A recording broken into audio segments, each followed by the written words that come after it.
igitungu uyu munsi cy'abantu. No, tugaruke hakurino. Box! Mutwe! Kirashaka kumurya, uretse winjya ni ikivampe bari guhangana. Winjya. Aterura! Nepoza hasi! Box! Arakirenze. No! Kura amenyo! Kimukanda amaso. Kanda amatara. Daga kurya.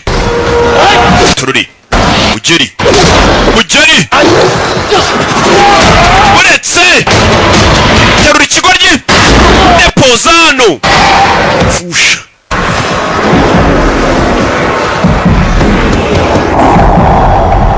No.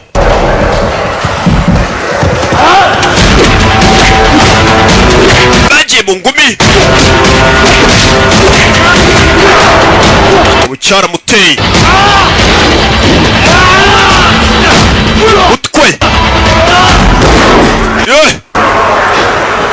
Shyira kuri senyenge. Nabikubwiye ko ndi bukwicara kibaga na senyenge. Ingi yabo ni senyenge. Yaje gukaraba intoki y'wana. Kazi kose. Job pretty good. We had it coming. He did.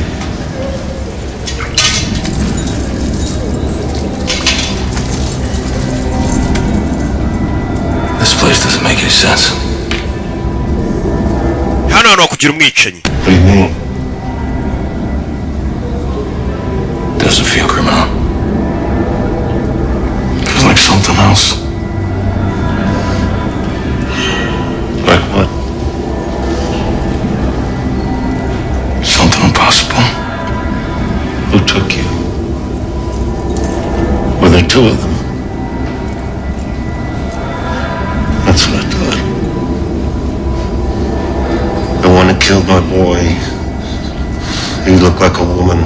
But there's no way in hell it was. He's stronger than a damn mule. You fought them? Fucking try. Uyu mugabo niwe wizanye hano aje gushaka bano bantu. I couldn't get near them. Gusa sinigeze mbasha kubagera hafi. Didn't matter. Gusa ntacyo bivuze. The other guy, he made me watch.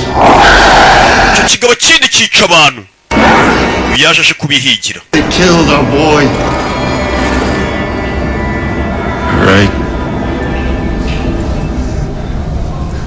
It isn't criminal. It's pure evil.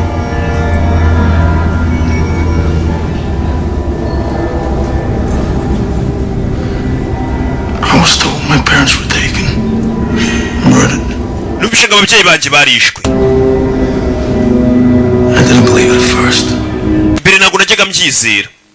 Ko ari abantu barya abandi bimeze nk'ibidayimoni. Given a name. Who? Hari izina ry'umuntu nshaka witwa Drake. Izina ry'umuntu nshaka witwa Drake. Kiraho matara arongera avaho. Iyo matara avuyeho kandi umenya ko ari umurwano. Wari ugiye gutwarwa. Tururi. Yonyeye isangano. You're not afraid. Ntabwo bugira. Dark room doesn't scare me. Does it pleasure you then, maybe? What? The darkness. Its flames engulf you. Yet, you fail to see this. Twa musore kubera umwijima ugukikije wananiwe kureba ibihari. Who are you? Urinde. The one that dwells amongst the darkest of souls. Uwo nguwo ubasha gutura hagati y'ubwo bugingo bw'umwijima. Asa nk'unabuyoboye. Oya araseka. Fuck you! Aramutuka! What's so bad then why you hide? Watuka wabona umenya ari sekibi satani mwenyewe. My sin is different to yours. Its origin is not of your world. If you fall far enough, you will see me. Numara kurwana mu Rwanda uraza kumbona. So nibyo ari kwibuka aryamye.